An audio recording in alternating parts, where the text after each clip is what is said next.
Hello guys, हमारा topic halo alkane चल रहा था और ये है हेलो एल्केन्स का लेक्चर नंबर 3। लेक्चर नंबर 2 के अंदर हमने आईयूपीएसी और जो कॉमन नेम थे उनको कर लिया था।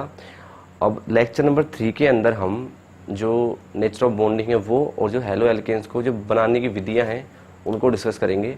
उससे पहले जो आईयूपीएसी नोमेनक्लेचर था उसके कुछ एग्जाम्पल है जो कि एनसीईआरटी बुक में है, उसको एक बार हम डिस्कस कर लेते हैं।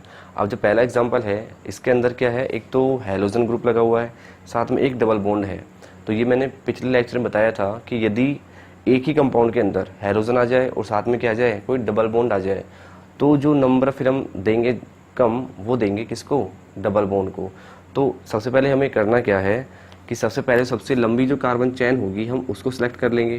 तो सबसे लंबी जो कार्बन चैन आएगी यहाँ पर वो आएगी ये, ठीक है।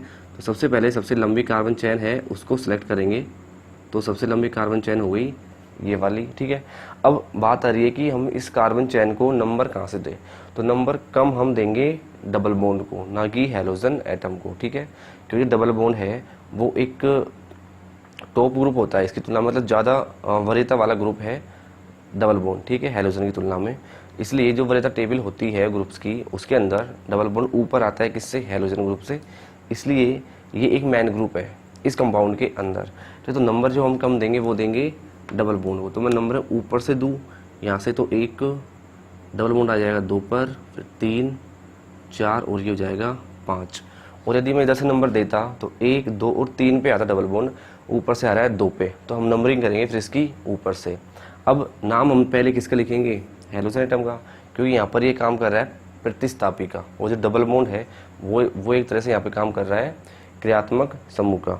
अब नाम कैसे लिखेंगे, इसका नाम हम लिखेंगे पहले ब्रोमो का। तो ये आ रहा है कितने पे, नंबर 4 पे, तो ये हो जाएगा 4 ब्रोमो, ठीक है। 4 ब्रोमो लिख दिया। अब जो कार्बन चैन थी इसके अंदर टोटल कितने कार्बन है, 5 कार्बन है। तो 5 के लिए यूज करेंगे अपन पेंट, ठीक है। और नंबर 2 कार्बन है, इस पे लग रहा है एक डबल बॉन्ड, तो ये हो जाएगा पेंट 2 इन। तो ये जो कंपाउंड है इसका नाम हो जाएगा 4 ब्रोमो पेंट 2 इन। इसी तरह से जो सेकंड कंपाउंड है इसमें भी सबसे पहले हमें कार्बन चैन सेलेक्ट करनी है सबसे लंबी। तो कार्बन चैन हम ये वाली भी ले सकते हैं, जैसे मैंने ये वाली मार्क कर दी,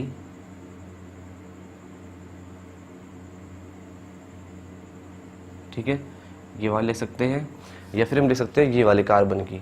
तो दोनों में ही 4 कार्बन आएंगे। लेकिन जो ये चैन है मैंने अब सेलेक्ट की है, इसके अंदर डबल बॉन्ड भी आ रहा है, तो हमें वो चैन लेनी है जिसके अंदर डबल बॉन्ड आए। तो हम लेंगे चैन फिर ये वाली। अब बात आ रही है कि इसका नंबर कहाँ से करें। तो नंबर नीचे से भी कर सकते हैं और ऊपर से भी। तो नंबर वहाँ से करेंगे जिधर से डबल बॉन्ड को कम अंक मिले।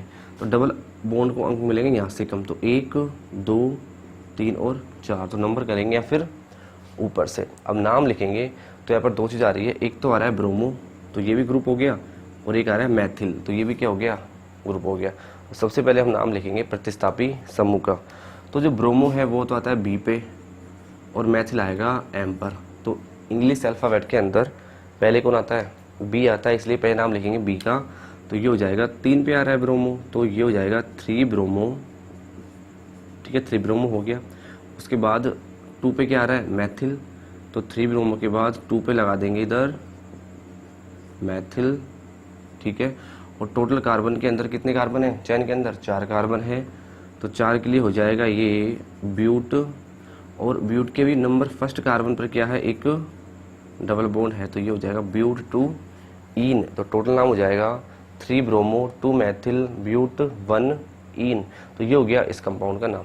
तो इसी तरह से हमें क्या करना है, जितना मतलब ऐसा कोई कंपाउंड आ जाए जिसके अंदर डबल बॉन्ड भी प्रेजेंट हो और साथ में क्या हो, हैलोजन एटम भी प्रेजेंट हो, तो फिर नाम लिखेंगे उसका फिर कुछ इस तरह से लिखेंगे, ठीक है।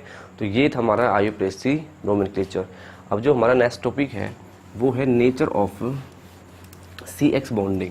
मतलब जो हेलो एल्केन्स के अंदर जो कार्बन हैलोजन के बीच जो बॉन्ड बनता है उसकी नेचर क्या होती है, उसकी प्रकृति क्या है। तो नेक्स्ट जो टॉपिक है वो हो जाएगा सी एक्स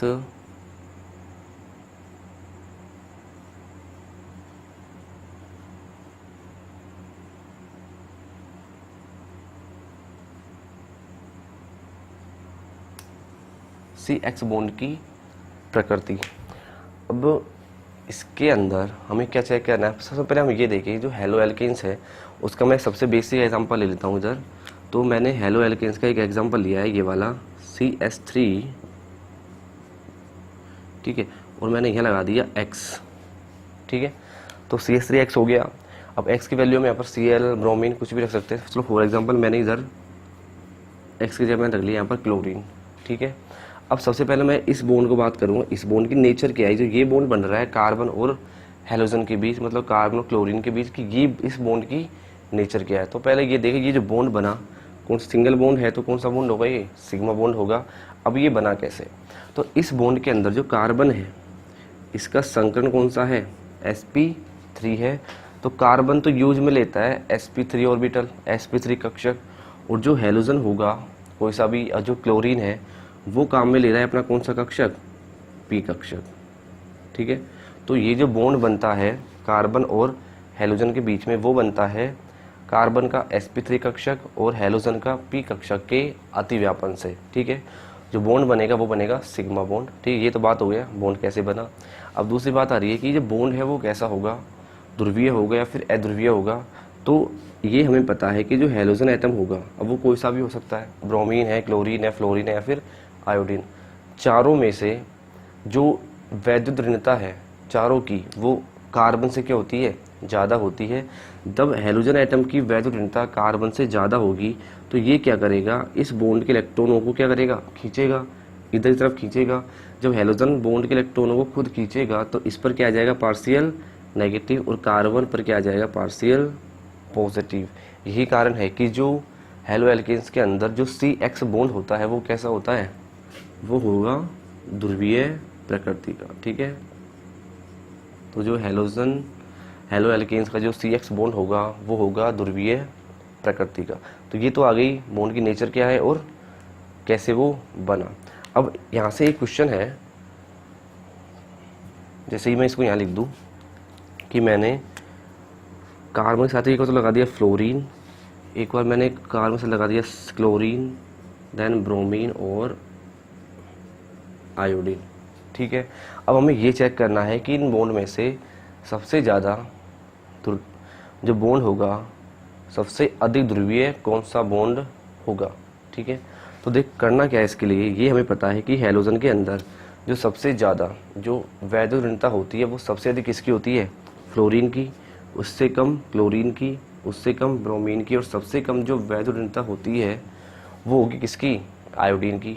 तो सिंपल सी बात है कि जो फ्लोरीन होगा वो क्या करेगा, इस बॉन्ड के इलेक्ट्रॉनों को सबसे ज़्यादा खींचेगा, इसलिए यहाँ पर क्या आ जाएगा, पार्शियल नेगेटिव, यहाँ जाएगा पार्शियल पॉजिटिव। इसी प्रकार जो Cl है, क्लोरीन है, वो भी क्या करेगा, बॉन्ड के इलेक्ट्रॉनों को खींचेगा, लेकिन फ्लोरीन की तुलना में कम खींचेगा, इसलिए पार्शियल नेगेटिव तो यहाँ पर भी आएगा, लेकिन इसकी तुलना में क्या आएगा, कम आएगा।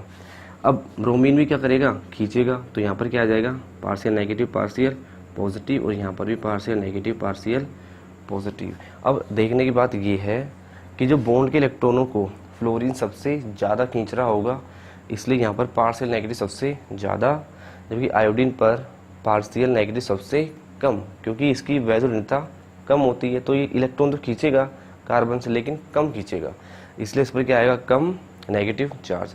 अब बात यह है कि जो सबसे अधिक ध्रुवीय बॉन्ड होगा, चलो सबसे कम कौन सा होगा, ऑब्वियसली कौन सा होगा, Ci का होगा, क्योंकि इतना नहीं खींचेगा इलेक्ट्रॉन, कम खींचेगा, इसलिए ध्रुवीय तो होगा, लेकिन सबसे कम ध्रुवीय होगा, उससे ज़्यादा।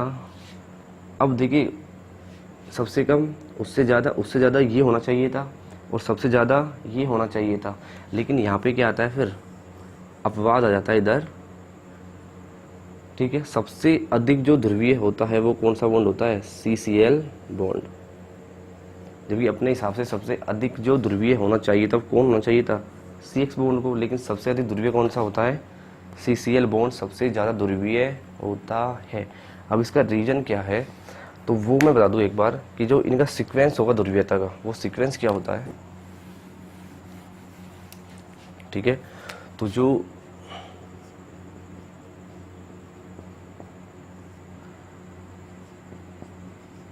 ध्रुवीयता का क्रम होगा तो वो कुछ ये हो जाएगा, CCl सबसे ज़्यादा, फिर CF उससे कम, फिर CBr उससे कम और सबसे कम क्या हो जाएगा CI बॉन्ड। तो ये तो हो गया बॉन्ड का ध्रुवीयता का क्रम, सबसे ज़्यादा होगा CCl बॉन्ड और सबसे कम होगा CI बॉन्ड। अब ऐसा क्यों हो रहा है कि जो CCl बॉन्ड है वो अधिक ध्रुवीय है CF बॉन्ड की तुलना में।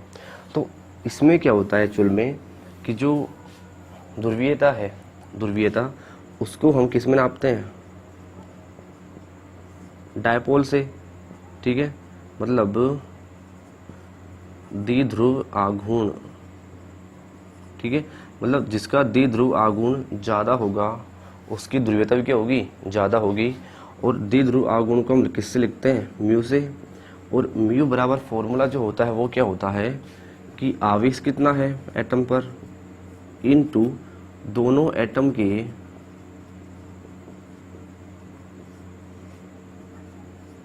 बीच की दूरी क्या है, ठीक है। एटम पर कितना चार्ज है, कितना आवेश है, उसको हम गुणा कर देंगे कि दोनों एटम के बीच में लंबाई कितनी है, दूरी कितनी है। तो वो क्या आ जाएगा हमारा द्विध्रुव आघूर्ण आ जाएगा। और द्विध्रुव जो आघूर्ण का मान आएगा उससे हम क्या निकाल सकते हैं, उसकी ध्रुवीयता। द्विध्रुव आघूर्ण का मान जितना ज़्यादा होगा वो अणु भी कैसा होगा, उतना ज़्यादा बॉन्ड कैसा होगा, उतना ज़्यादा ध्रुवीय होगा। अब ये कैसे निकाले, देखिए तो होगा क्या एक्चुअल में कि जो CF है और मैंने लिख दिया CC है, तो दोनों की हम बात कर रहे हैं। ये हमें पता है कि जो Cl है, जो फ्लोरीन एटम है, ये साइज में कैसा होता है, छोटा, जबकि क्लोरीन एटम साइज में कैसा होगा, बड़ा। अगर एक Cl का साइज बड़ा है तो यदि मैं बॉन्ड लेंथ निकालूं, जो बंध लंबाई है वो ज़्यादा किसकी आएगी, क्योंकि कार्बन तो सेम साइज है ये वाला, लेकिन फ्लोरीन है छोटा है, क्लोरीन यहाँ पर कैसा है, बड़ा है। तो जो बॉन्ड लेंथ ज़्यादा आएगी वो किसकी आएगी, CCl बॉन्ड की। और CF बॉन्ड की बॉन्ड लेंथ कैसी आएगी, कम, ठीक है। लेकिन जो आवेश है, आवेश, फ्लोरीन क्या करेगा, बॉन्ड के इलेक्ट्रॉनों को ज़्यादा खींच रहा होगा, क्लोरीन कम खींचेगा क्योंकि इसकी वैद्युता कम है। तो जो आवेश आया, आवेश ज़्यादा किसका होगा, फ्लोरीन का। तो जो आवेश है वो तो ज़्यादा होगा फ्लोरीन का, लेकिन जो बॉन्ड लेंथ है, जो बंध लंबाई है, वो लंबाई ज़्यादा किसकी होगी, CCl की। अब यहाँ पे दोनों चक्कर पड़ रहा है कि इसका तो आवेश ज़्यादा, इसकी लंबाई ज़्यादा। और यदि मैं इन दोनों को गुणा कर दूँ तो मेरे पास क्या आ जाएगा, द्विध्रुव आघूर्ण। तो कुल मिलाकर होता ये है कि जो CCl बॉन्ड की जो लंबाई है वो कहीं ना कहीं ज़्यादा होती है इससे, और वो इतनी ज़्यादा है कि यदि मैं इसको इसके आवेश से गुणा कर दूँ तब वो जो टोटल वैल्यू है निकल के जो बाहर आएगी अपने पास, वो CCl बॉन्ड के लिए ज़्यादा आती है। मतलब मैंने क्या किया, CF जो बॉन्ड है इसका आवेश ले लिया और इसकी मैंने ले ली लंबाई, और उन दोनों मैंने क्या कर दिया, गुणा कर दिया। मान लीजिए इनका मान आ गया अपने पास 2 आ गया, ठीक है। अब मैंने क्या किया, CCl बॉन्ड का आवेश लिया और इसकी ही मैंने बंध लंबाई ले ली। तो बंध लंबाई ज़्यादा है इसकी, जब मैंने दोनों को गुणा किया तो इसका जो टोटल है वो कितना आ गया, मान लीजिए 3 आ गया। तो इसका क्या आ रहा है, ज़्यादा आ रहा है द्विध्रुव आघूर्ण का मान, इसलिए ये अधिक क्या होता है, ध्रुवीय होता है। तो इसका यही रीज़न है कि इसकी बॉन्ड लेंथ ज़्यादा होने के कारण इसका जो डायपोल मोमेंट है वो ज़्यादा आता है, इसलिए द्विध्रुव आघूर्ण इसका ज़्यादा। अब ऐसा भी हो सकता है कि जो आयोडीन है, जो कार्बन आयोडीन बॉन्ड है ये वाला, ठीक है, इसकी लंबाई तो और भी ज़्यादा होगी। तो यदि इसको अपन इसके आवेश से गुणा करेंगे तो इसका डायपोल तो और भी ज़्यादा आना चाहिए। लंबाई तो ज़्यादा है लेकिन जो आवेश आएगा इसके ऊपर वो फिर कम हो जाता है।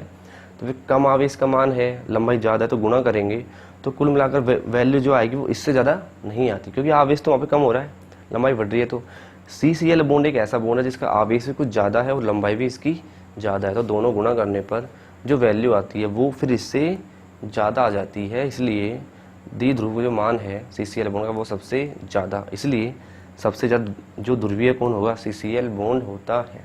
क्लियर। तो ये था nature of bonding CX bond की। अब जो नेक्स्ट टॉपिक है हमारा वो है कि हेलो एल्केन्स को कैसे बनाया जाए, कि इनको बनाने की जो विधियां हैं वो कौन कौन सी है।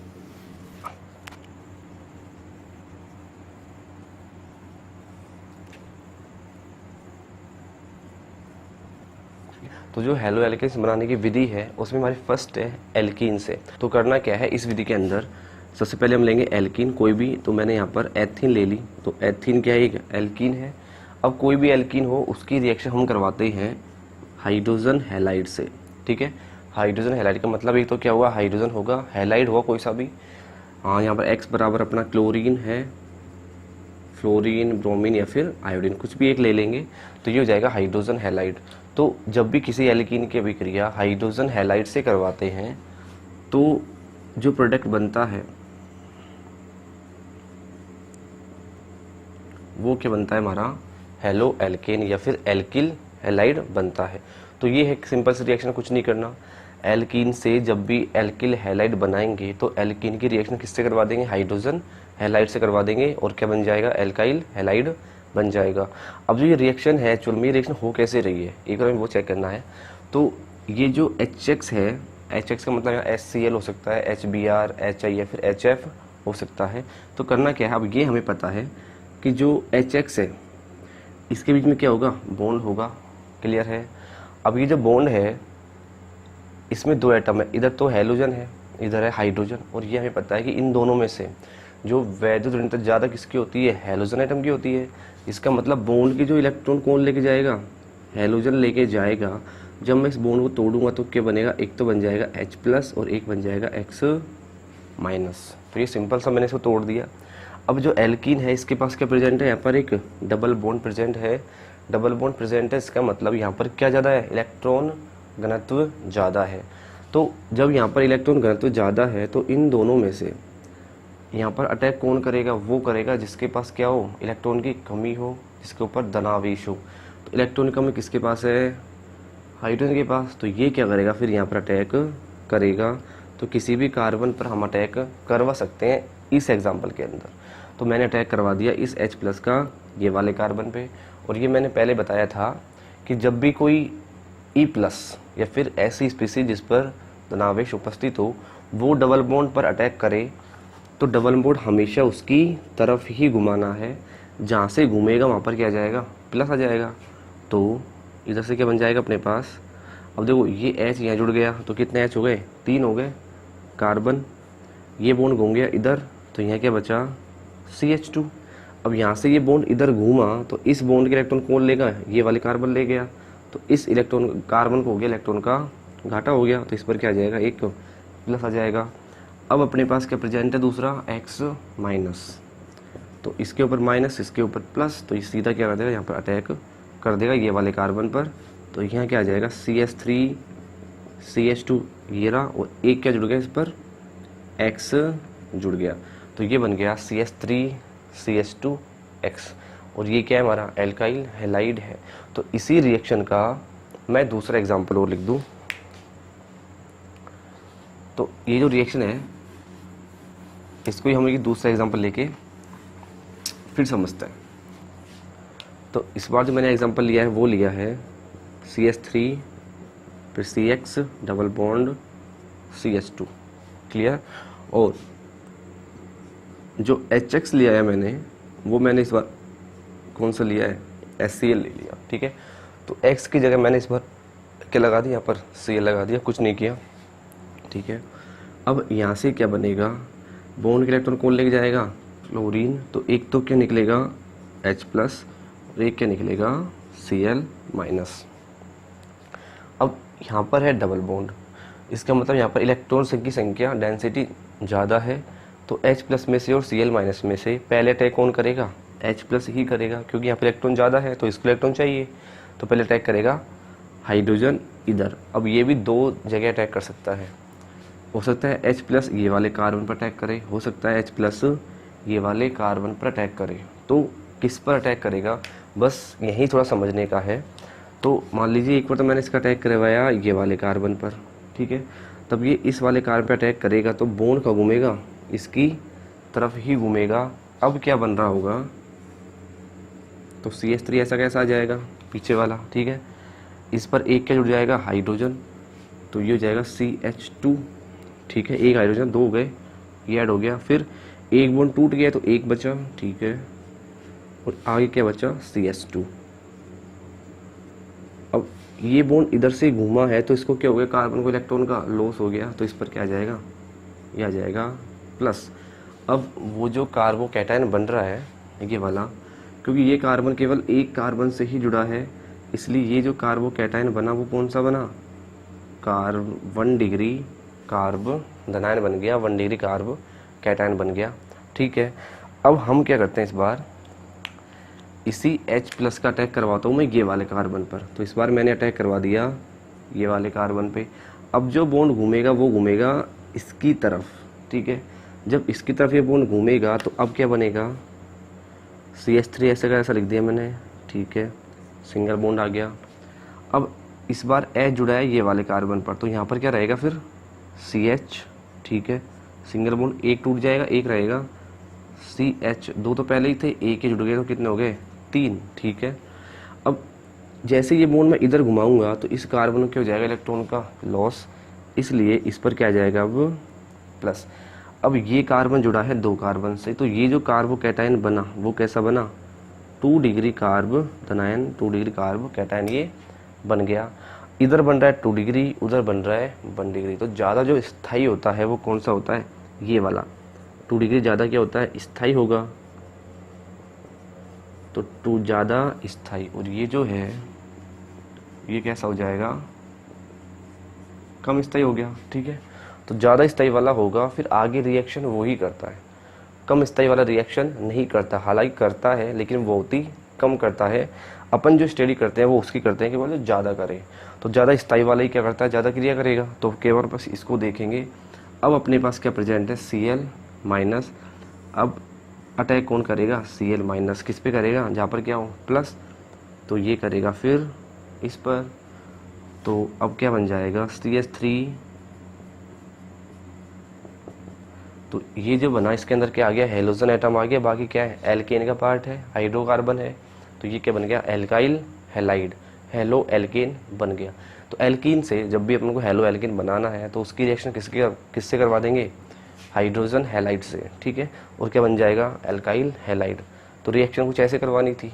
ठीक है, यदि एल्कीन है वो सम्मित है, मतलब डबल बॉन्ड बिल्कुल बीच में है, तो अटैक कहीं भी करवा सकते हैं। लेकिन यदि एल्कीन सम्मित नहीं है, अब तो ये एल्कीन सम्मित नहीं है। ठीक है, यदि मैं इसको यहाँ से काटूँ, इधर आ गया डबल बॉन्ड, इधर आ गया सिंगल बॉन्ड, तो 2 बराबर इससे नहीं हो रहे हैं, इसलिए एल्कीन असम्मित है। यदि एल्कीन असम्मित हो फिर हमें H+ का अटैक कहाँ करवाना है, वो वहाँ करवाएंगे जहाँ करवाने पर ज़्यादा स्थायी क्या बने, कार्बोकैटायन बने, जैसे मैंने इस एग्जाम्पल में बनाया है। ठीक है, तो ये था इसका एग्जाम्पल। अब इसी के अंदर हम इसी रिएक्शन में यदि हमें मान लीजिए जैसे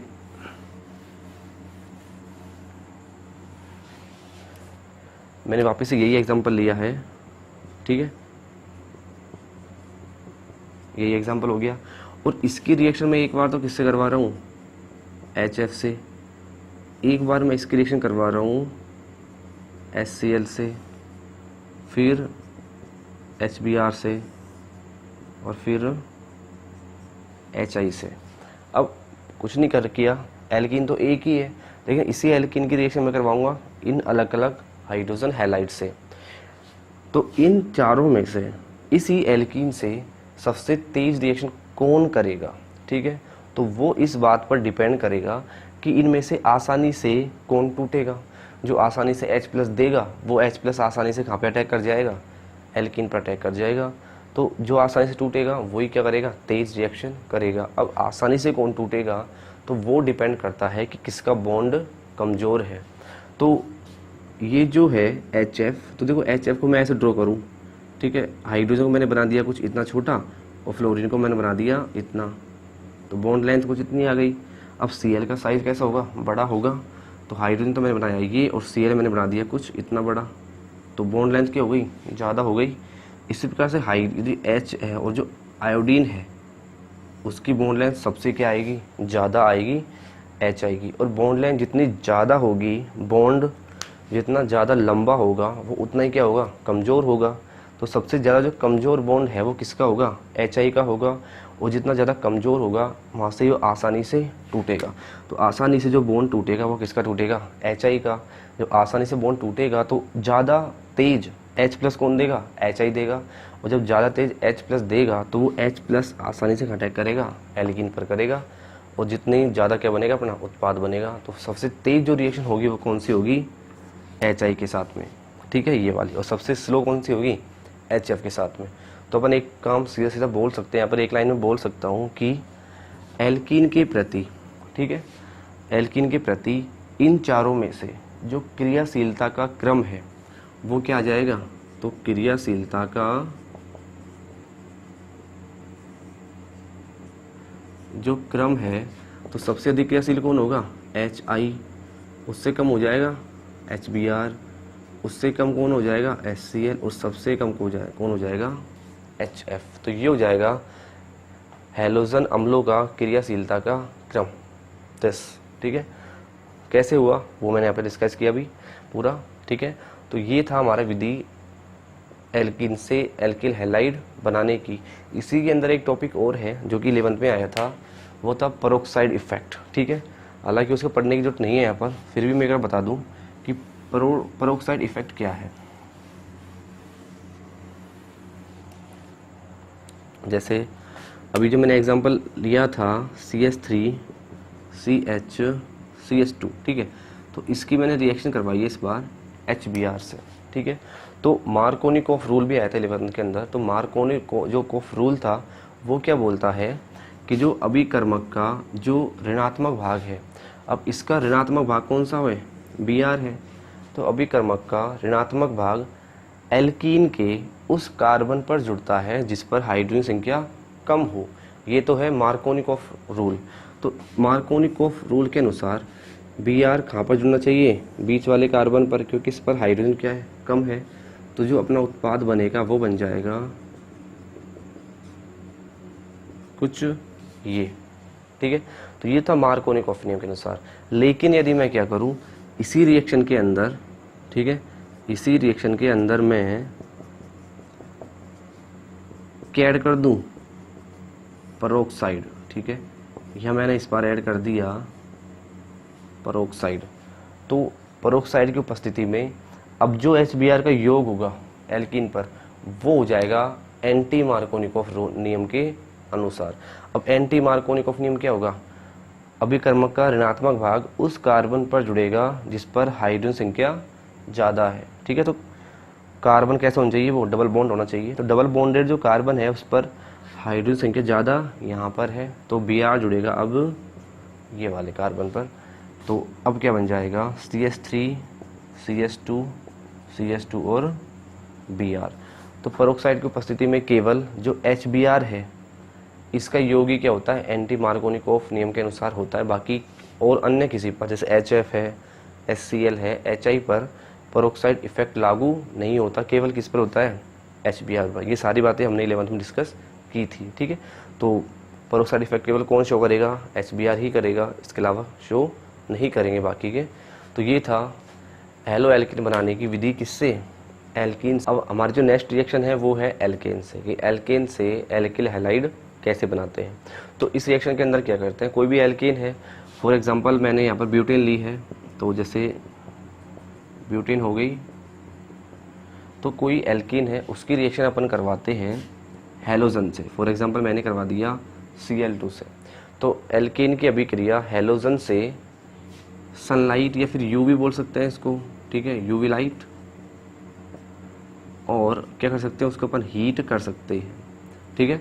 सनलाइट की उपस्थिति में एल्केन की रिएक्शन हैलोजन से सनलाइट की उपस्थिति में करवाने पर अब यहाँ से क्या होगा, इधर से जो Cl को मैंने ऐसे लिख दिया Cl2 को, तो एक जो हाइड्रोजन है यहाँ से, ठीक है, वो तो निकल जाएगा एक Cl के साथ में, और एक Cl जुड़ जाएगा सीधा इस कार्बन से।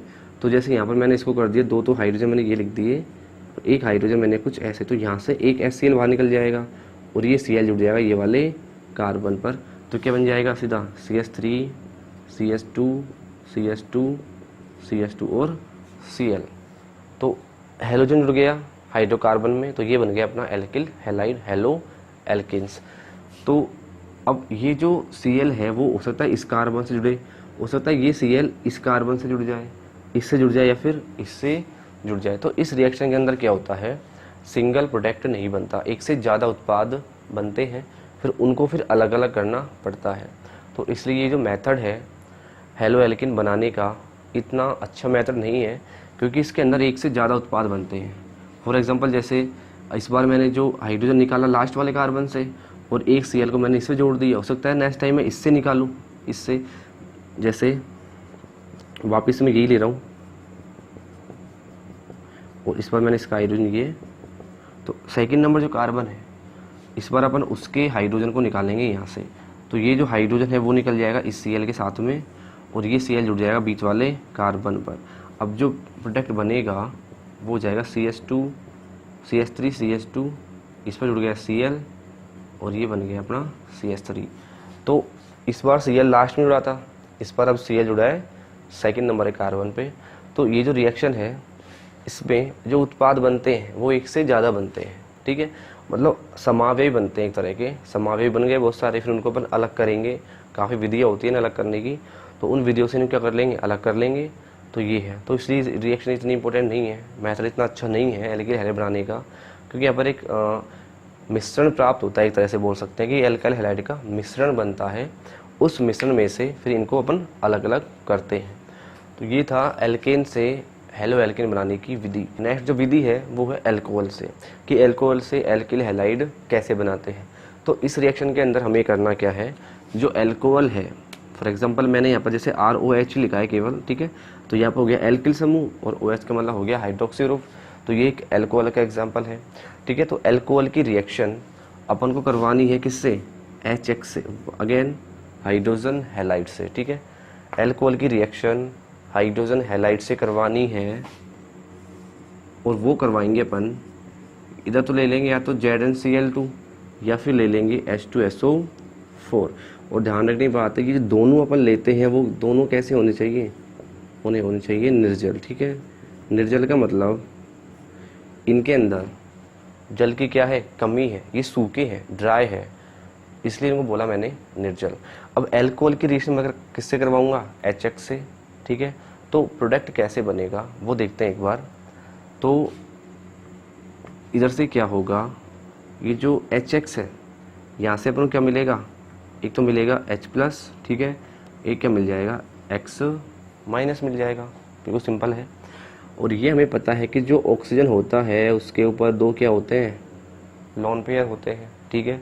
तो मैं बोल सकता हूँ कि ऑक्सीजन के ऊपर इलेक्ट्रॉन घनत्व ज़्यादा है, यहाँ से मिल गया H+। अब इसको चाहिए इलेक्ट्रॉन, तो ये कहाँ पे अटैक करेगा, ये अटैक करेगा सीधा ऑक्सीजन पे, ठीक है। इसके बाद तो इलेक्ट्रॉन है ही नहीं, तो इलेक्ट्रॉन है O के पास। जब हाइड्रोजन O के बीच में बॉन्ड बनेगा तो उस बॉन्ड को बनाने के लिए जो इलेक्ट्रॉन देगा वो कौन देगा, ऑक्सीजन ही देगा। इसका मतलब यहाँ क्या बन जाएगा अपना, एक हाइड्रोजन पहले से था, दूसरा हाइड्रोजन ऐड कर दिया मैंने O पर, ठीक है।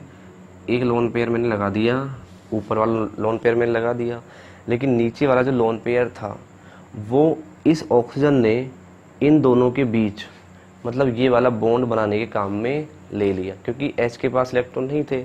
दोनों इलेक्ट्रॉन दिए बॉन्ड बनाने के लिए, वो किसने दिए, O ने दिए, ठीक है। दो इलेक्ट्रॉन तो इसने बॉन्ड बनाने के लिए दे दिए यहाँ पर। तो इस बॉन्ड के अंदर कितने इलेक्ट्रॉन आ गए, 2 आ गए, ठीक है। दोनों किसने दिए थे, O ने दिए थे। लेकिन जैसे दे दिए बॉन्ड बन गया, बॉन्ड बनने के बाद एक इलेक्ट्रॉन तो किसका हो गया, हाइड्रोजन का, एक किसका हो गया, O का। दोनों O ने दिए थे, इसलिए O को क्या हो गया, एक इलेक्ट्रॉन का घाटा हो गया, इसलिए ऊपर क्या आ जाएगा, इधर अब प्लस आ जाएगा। तो सबसे इम्पोर्टेंट बात बस यही है कि जब भी कोई एटम अपना लोन पेयर किसी धनावेशित आयन को देता है तो उस पर क्या आ जाता है, धनावेश आ जाता है। तो ऊपर क्या आ गया, पॉजिटिव आ गया। अब ये हमें पता है कि जो ऑक्सीजन है वो कैसा होता है, उच्च विद्युत ऋणी एलिमेंट है, तो ये आसानी से धनावेश को नहीं रख पाता। तो जब ये धनावेश को नहीं रख पाता तो ये क्या करेगा, अब इलेक्ट्रॉन लेगा। अब इलेक्ट्रॉन कहाँ से लेगा, तो देखिए ये जो बॉन्ड है इसके अंदर कितने इलेक्ट्रॉन है, 2 इलेक्ट्रॉन है। तो एक तो है O का और एक किसका है, कार्बन का। तो यदि ये दोनों इलेक्ट्रॉन ले ले तो इसको मिल जाएगा एक इलेक्ट्रॉन एक्स्ट्रा। जैसे ये एक इलेक्ट्रॉन एक्स्ट्रा मिलेगा तो इसका जो प्लस चार्ज है वो क्या हो जाएगा, ख़त्म हो जाएगा। तो ये क्या करता है, इस बॉन्ड को तोड़ के ये अपने ऊपर घुमा लेगा। अब क्या होगा, जैसे कि अपने को घुमाएगा तो यहाँ से क्या बाहर निकलेगा, एक तो O, 2 क्या है H, तो यहाँ से बाहर निकलेगा सीधा H2, यानी कि वाटर जो मॉलिक्यूल है वो यहाँ से बाहर निकल जाता है, ठीक है। और यहाँ से जो क्या हुआ, इस कार्बन था जो R है, इसका इलेक्ट्रॉन कौन ले गया, O ले गया, तो इसको हो गया इलेक्ट्रॉन का लॉस, घाटा हो गया। तो अब क्या बन जाएगा इधर से R प्लस, यानी कार्बो कैटायन बन गया। ठीक है, आगे जाते हैं। तो अब ये जो ये R प्लस है और इधर क्या था पहले अपने पास X माइनस, अब ये X माइनस क्या करेगा, इस R प्लस के ऊपर अटैक करेगा और क्या बना लेगा, RX बना लेगा। और RX से क्या होता है, हेलो एल्केन या फिर एल्किल हैलाइड। तो अब जो ये H2O बना, क्या बन गया, जल बन गया। ऊपर जो रिएक्शन अपन ने क्या लिया था, या तो निर्जल ZnCl2 या फिर निर्जल H2SO4। तो ये क्या करेगा, निर्जल का मतलब सांद्री होता है, ठीक है, तो सांद्र H2SO4 ले लिया। तो इनके पास जल की वैसे ही कमी है, तो इनको चाहिए वाटर। तो ये क्या करेंगे, जो रिएक्शन में जल बन रहा है इसको क्या कर लेंगे, सोख लेते हैं, इसको ये एब्जॉर्ब कर लेंगे। तो ये जो जल बना रिएक्शन के अंदर, इसको कौन ले लेंगे, ये ले लेंगे, क्योंकि इनके पास पानी की कमी है। तो ये पानी ऐसे हट जाएगा, तो केवल क्या बचेगा, एल्काइल हैलाइडी उत्पाद के रूप में बचेगा। तो ये रिएक्शन कुछ ऐसे होती है। अब यदि इस रिएक्शन को एग्जाम्पल अपन ले, फॉर एग्जाम्पल जैसे इस बार मैंने R का जो मान है वो रख दिया इधर CH3O और H, तो ये हो गया एल्कोहल का एग्जाम्पल CH3OH। ठीक है, इसकी रिएक्शन करवा रहे हैं अपन HCl से, ठीक है, और वो करवा रहे हैं अपन ZnCl2 की उपस्थिति में। और ये कैसा है, निर्जल है, एनहाइड्रस है। ठीक है, तो निर्जल ZnCl2 की उपस्थिति में जब मैंने मैथेनॉल है की क्रिया HCl से करवाई, तो जो उत्पाद बना वो क्या बना, उत्पाद कैसे बना वो सीधा लिख लेते हैं एक बार इसके मैकेनिज्म। तो यहाँ से क्या पानी निकलेगा, H प्लस और Cl minus, H plus attack करेगा O पे, O अपना लोन पेयर इसको दे देगा, इसलिए O पे क्या आ जाएगा, फिर प्लस आ जाएगा। तो ये आ गया CH3, ठीक है, ऐसे हो गया। अब ये बॉन्ड घूमेगा O के ऊपर, तो यहाँ से क्या आ जाएगा, फिर CH3 प्लस, बाहर के निकल गया H2O। अब इस पर कौन अटैक करेगा, फिर Cl माइनस, तो ये क्या बन जाएगा, CH3Cl। और जो वाटर बना इसको कौन एब्जॉर्ब कर लेगा, ZnCl2।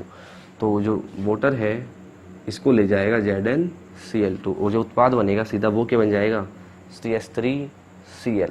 और CH3Cl क्या होती है, मैथिल क्लोराइड है, क्लोरोमैथीन है, जो कि हेलो एल्किन का एग्जाम्पल है। ठीक है, तो ये कुछ बनेगा एल्कोहल से इस तरह से।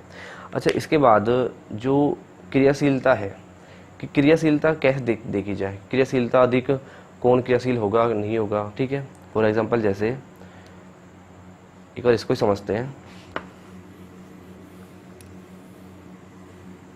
ठीक है, मैंने मैथेनॉल ही लिया इधर, और मैथेनॉल की रिएक्शन मैंने करवाई एक बार किससे, HF से, फिर मैंने करवाई HCl से, फिर HBr से, एंड अगेन मैंने करवा दी HI से।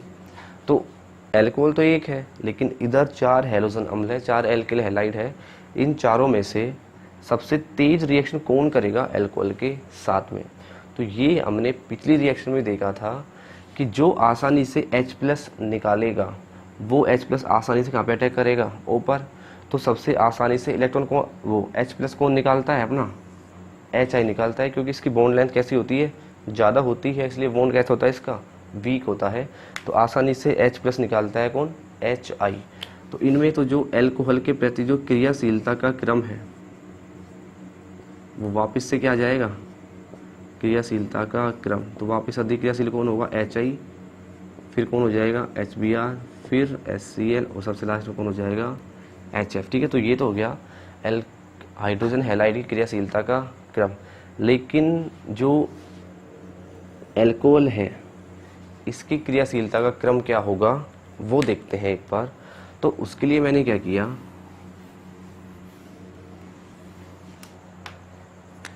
इधर मैंने ली मैथेनॉल, ठीक है, और इधर मैंने ली है प्रोपेनॉल। ठीक है, 2 एल्कोहल लिए मैंने इस बार अलग अलग। इसकी रिएक्शन मैं करवा रहा हूँ अगेन किससे, HCl से, और इसकी भी किससे करवा रहे हैं अपन, HCl से। तो यहाँ पर दोनों सेम है, HCl है, लेकिन एल्कोहल इस बार अलग है। अब हमें ये देखना है कि कौन सी एल्कोहल HCl से तेज रिएक्शन करती है।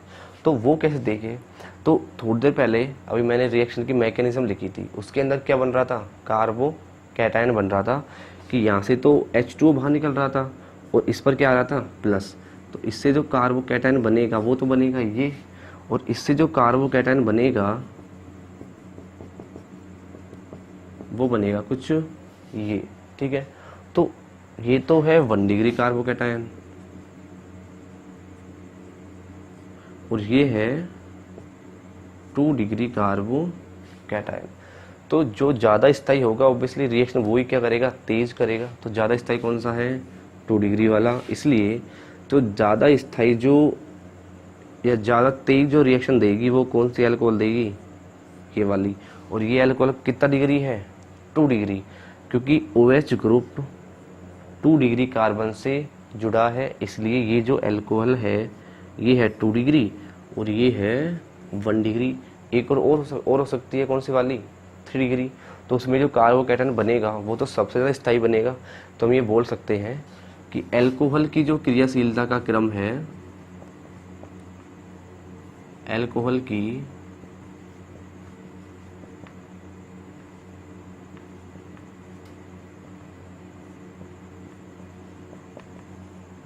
क्रियाशीलता का क्रम सबसे अधिक कौन सी देगी, 3 डिग्री, फिर 2 डिग्री एंड सबसे कम देगा कौन सा, 1 डिग्री। क्योंकि 3 डिग्री के अंदर सबसे ज़्यादा क्या बनेगा, स्थायी कार्बोकैटायन बनता है, 2 डिग्री में कम स्थायी और 1 डिग्री में सबसे कम स्थायी कार्बोकैटायन बनेगा, इसलिए वो सबसे स्लो रिएक्शन देगी, ठीक है। जब भी ऐसा क्वेश्चन आए कि HCl सेम है तो फास्ट रिएक्शन कौन देगी, ये वाली 2 डिग्री अल्कोहल, 1 डिग्री कम देगी, ठीक है। नेक्स्ट जो रिएक्शन है वो है डार्जन विधि।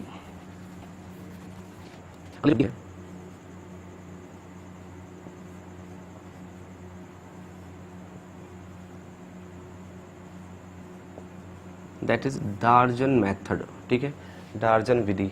और इस विधि के अंदर अपन को क्या करना है, जो अल्कोहल है, ठीक है, तो अल्कोहल मैंने अगेन लिख दिया ROH। अल्कोहल की रिएक्शन करवानी है SOCl2 से, तो इसका नाम हो गया थायोनिल क्लोराइड, ठीक है, इसको बोलते हैं थायोनिल क्लोराइड। तो अल्कोहल की रिएक्शन अपन करवाते हैं SOCl2 से और इसमें फिर जो प्रोडक्ट बनता है, एक तो बन जाएगा क्या, हेलो एल्कीन या फिर एल्किल हैलाइड, एक बन जाएगा इधर HCl, ठीक है, और एक बन जाती है यहाँ पर SO2। तो 2 चीज़ बन रही, 3 चीज़ बन रही है, एक तो एल्किल हैलाइड, एक HCl और एक SOCl2। और ये जो रिएक्शन होती है वो करवाते हैं प्रीडीन की उपस्थिति में, ठीक है, प्रीडीन डाल देंगे रिएक्शन के अंदर, प्रीडीन की उपस्थिति में ये अभिक्रिया होती है। तो 3 चीज़ें बन रही है, एक तो एल्किल हैलाइड बन गया, एक बन गया HCl, एक बन गया SO2। तो होगा क्या, जो SO2 है वो तो क्या हो जाती है यहाँ पर, वाष्पित हो जाती है, ठीक है, ये तो हो जाएगी वाष्पित। और जो HCl है इसको क्या करेगा, जो प्रीडीन है ये क्या कर लेगी, इसको अवशोषित कर लेती है। तो केवल जो बचा वो क्या बचा अपने पास, एल्किल हैलाइड, जो कि कैसा प्राप्त होगा अपन को, शुद्ध अवस्था में, ठीक है। तो ये इंपॉर्टेंट है कि ये जो इस रिएक्शन के अंदर जो प्रोडक्ट बनता है, एल्किल हैलाइड बनता है, वो बिल्कुल शुद्ध अवस्था में प्राप्त होता है। क्योंकि और ही बन रहे, HCl बना, उसको कौन ले गया, प्रीडीन ने अवशोषित कर लिया। एक बना SO2, वो क्या बन, उसकी क्या बन गई, वेपर बन गई, वाष्पित हो गई। अब जो रिएक्शन है एक्चुअली में हो कैसे रही है देखिए, तो इसको अपने ऐसे अरेंज कर दूं मैं, ये अल्कोहल है, बिल्कुल ये वाला अल्कोहल है। SO2 को मैं ऐसे लिख सकता हूँ SO और Cl2 हो गया, SOCl2। तो यहाँ से तो मैं क्या बाहर निकाल दूंगा, इधर से देखो ये तो बाहर निकल गया अपना क्या, HCl, तो HCl बाहर निकल गया, यहाँ से क्या बाहर निकल गया, RCl वो निकल गया, और यहाँ से क्या बाहर निकल जाएगा, SO2, दैट इज SO2। तो 3 चीज़ें बनी, HCl इसके साथ, SO2 वाष्पित और RCl अपना शुद्ध अवस्था में प्राप्त हो जाता है। तो इस विधि को बोलते हैं डार्जन विधि। तो ये मेथड है, ये सबसे बेस्ट मेथड है एल्किल हैलाइड बनाने का, ठीक है, बेस्ट मेथड, क्योंकि इसके अंदर 3 उत्पाद बन रहे हैं, तीनों अलग अलग कंडीशन में क्यों आते हैं, फिर वो अलग शुद्ध अवस्था में हो जाते हैं तीनों। तो बिल्कुल एल्किल हैलाइड शुद्ध अवस्था में बनता है, इसलिए ये जो रिएक्शन है वो एल्काइल हैलाइड बनाने की एक अच्छी विधि है, बेस्ट मेथड है ये वाली। अब नेक्स्ट जो हमारी विधि है वो है हुंस-डीकर मेथड। ठीक है, तो हुंस-डीकर जो मेथड है, रिएक्शन है हुंस-डीकर विधि। ठीक है, तो ये जो मेथड है इसके अंदर क्या करना होता है कि एल्काइल हैलाइड बनाने के लिए कोई भी कार्बोक्सिलिक एसिड है, ठीक है, जो सबसे पहले तो हम क्या करेंगे, जो कार्बोक्सिलिक एसिड है, तो कार्बोक्सिलिक एसिड वो होगा जिसके अंदर क्या प्रेजेंट हो, COOH ग्रुप प्रेजेंट हो। तो फॉर एग्जांपल मैंने ले लिया CH3COOH। जनरली ये एसिटिक एसिड है, लेकिन इसके अंदर क्या प्रेजेंट है, COOH। तो ये कार्बोक्सिलिक ग्रुप है, इसलिए ये जो अम्ल है कौन सा हो गया, कार्बोक्सिलिक अम्ल हो गया। किसी भी कार्बोक्सिलिक अम्ल का अपन लेते हैं पहले सिल्वर लवण। तो यदि मैं इसकी रिएक्शन करवा दूं AgOH से, ठीक है, तो AgOH से क्या होगा, अब ये एसिड है, ये क्या देगा अपन को, H+ देगा। यहाँ से तो H और यहाँ से क्या बाहर निकल जाएगा, OH। ठीक है, तो यहाँ से H, यहाँ से OH, क्या बाहर निकल गया कुल मिलाकर H2। और ये जो सिल्वर है Ag, ये किसके पास आ जाएगा, O के पास में, तो ये बन जाएगा CH3COOAg। तो ये क्या बन गया, कार्बोक्सिलिक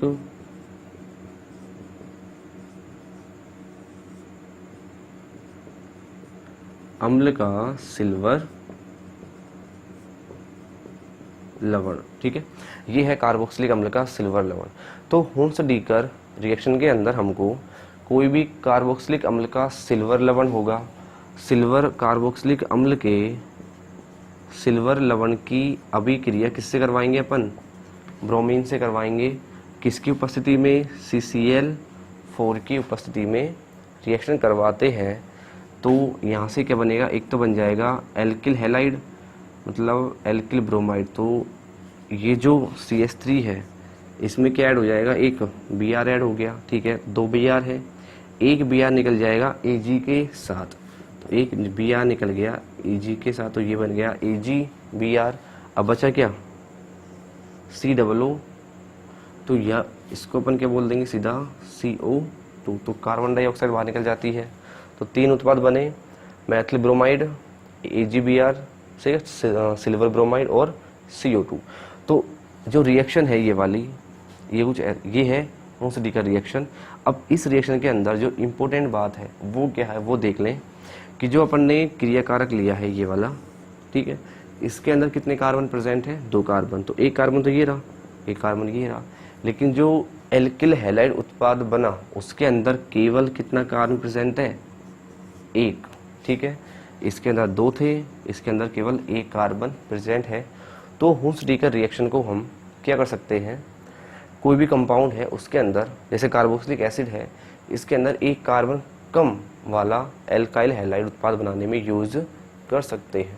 ठीक है, उत्पाद के अंदर जो कार्बोक्सिलिक अम्ल की तुलना में 1 कार्बन कम होगा। ठीक है, ये है हुंस-डीकर मेथड।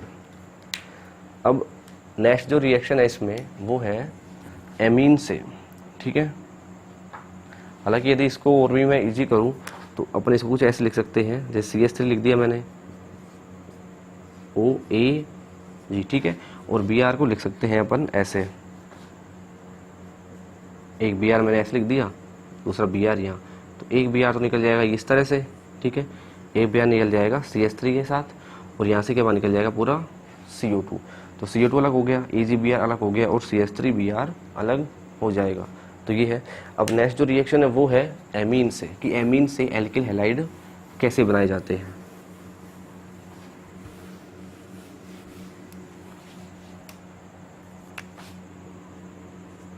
तो नेक्स्ट रिएक्शन है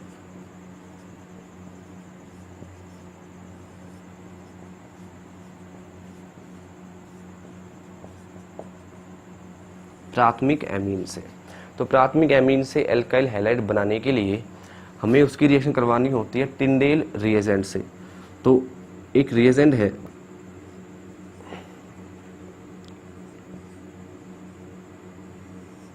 ठीक है, नाम है टिंडेल अभिकर्मक, और ये जो अभिकर्मक है इसका फॉर्मूला होता है NOCl। ये है टिंडेल अभिकर्मक। अब एमीन की रिएक्शन करवाएंगे टिंडेल अभिकर्मक से। तो एमीन्स क्या होते हैं? तो एमीन्स उन कंपाउंड को बोला जाता है जिनमें कोई भी कार्बन है उससे NH2 समूह जुड़ा हो। ठीक है, ये समूह आना जरूरी होता है एमीन्स के अंदर। अब एमीन्स भी 1 डिग्री 2 डिग्री 3 डिग्री होती है, लेकिन अपन कौन सी लेंगे इधर? प्राथमिक एमीन। तो इधर मैं जोड़ दूंगा कोई भी कार्बन। फॉर एग्जांपल मैंने क्या जोड़ दिया? CH3। तो CH3NH2 ये एक एमीन हो गई, तो इसका नाम हो जाएगा मैथिल एमीन। ठीक है, तो ये मैथिल एमीन है। ठीक, क्योंकि इससे एक कार्बन ही जुड़ा है, इसलिए कौन सी है? ये प्राथमिक एमीन है। ठीक है, अब प्राथमिक जो एमीन है उसकी रिएक्शन करवाते हैं किससे? टिंडेल रिएजेंट से, यानी कि NOCl से। अब जो उत्पाद बनेगा वो क्या बनेगा वो देखते हैं एक बार। तो उत्पाद कैसे बनता है वो सुनिए। इधर से अपन क्या करना पड़ेगा, ये जो CH3 है ये वाला, इसको मैंने ऐसे लिख दिया, फिर N और इन हाइड्रोजन को मैंने ऐसे ओपन करके लिख दिया। ठीक है, इसी कंपाउंड को मैंने कुछ ऐसे शो कर दिया। NOCl है, इसको मैं लिख दूंगा कुछ ऐसे, Cl मैंने इधर लिख दिया, नाइट्रोजन ये लिख दिया और डबल बॉन्ड O। तो ये NOCl ही है, ये हो गया एमीन CH3NH2। तो यहाँ से क्या बाहर निकल जाएगा? H2, यहाँ से बाहर निकल जाएगी नाइट्रोजन और यहाँ से क्या बाहर निकल जाएगा? CH3Cl। तो कुल मिलाकर जो कंपाउंड बना CH3Cl, एक क्या बन गई? नाइट्रोजन, एक क्या बन गया इधर? H2O। और हमें क्या चाहिए? एल्किल हैलाइड CH3Cl, जो कि अपना उत्पाद ये बन गया। तो ये है रिएक्शन प्राथमिक एमीन से एल्किल हैलाइड बनाने की। ठीक है, तो ये जो टोटल विधियाँ थी ये थी एल्काइल हैलाइड बनाने की विधियाँ। अब नेक्स्ट जो लेक्चर होगा उसमें हम डिस्कस करेंगे कि इनकी फिजिकल प्रॉपर्टीज़ क्या है, भौतिक गुण क्या होते हैं हेलो एल्केन्स के। फिर उसके बाद डिस्कस करेंगे इनकी केमिकल प्रॉपर्टीज़, यानी कि जो रासायनिक गुण है वो। ठीक है गाइस, थैंक यू।